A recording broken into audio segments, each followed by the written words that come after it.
السلام علیکم ورحمۃ اللہ وبرکاتہ۔ دوستو آپ دیکھ رہے ہیں سنی آفیشیل رضوی ورلڈ، میں ہوں دلبر حسین رضوی۔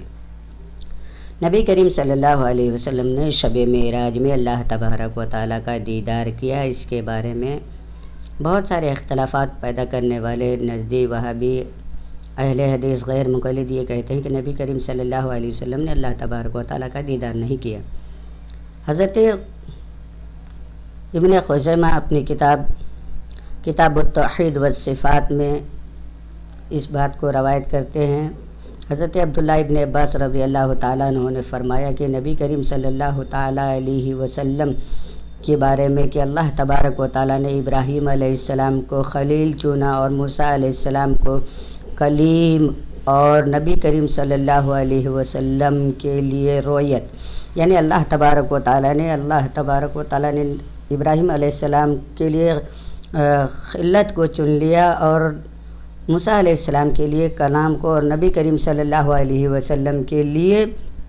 دیدار کو۔ اس مسئلے کو صحیح سے اور مکمل طور سے بیان کیا ہے ابن خزیمہ نے اپنی کتاب میں،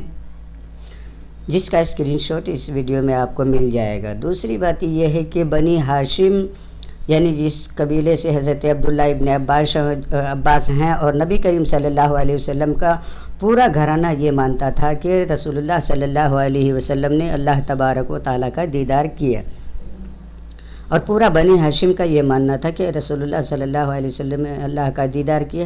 اسی سبب سے حضرت کعب ابن احبار کو بھی یہی جواب دیا گیا کہ رسول اللہ صلی اللہ علیہ وسلم نے اللہ تبارک و تعالیٰ کا دیدار کیا۔ دوسری وجہ یہ ہے کہ شب معراج اگر رسول اللہ صلی اللہ علیہ وسلم اللہ تبارک و تعالیٰ کا دیدار اور معراج جسمانی نہیں ہوتا، بیت المقدس وغیرہ کا دیکھنا نہیں ہوتا، تو پھر کفاروں کا سوال کس بارے میں ہوتا کہ ہم لوگوں کا لشکر کہاں ہے، بیت المقدس میں کتنے کمبے ہیں، کتنے پائے ہیں، کتنے کیا ہیں، کتنے پلرز ہیں، اس کی یہ بتائیے۔ تو یہ بات صاف ظاہر ہو گئی کہ نبی کریم صلی اللہ علیہ وسلم کو اللہ تبارک و تعالیٰ کا دیدار جو ہوا وہ سر کی آنکھوں سے ہوا، اور نبی کریم صلی اللہ علیہ وسلم نے شب معراج میں اللہ کا دیدار کیا اور معراج جسمانی بھی ہوا،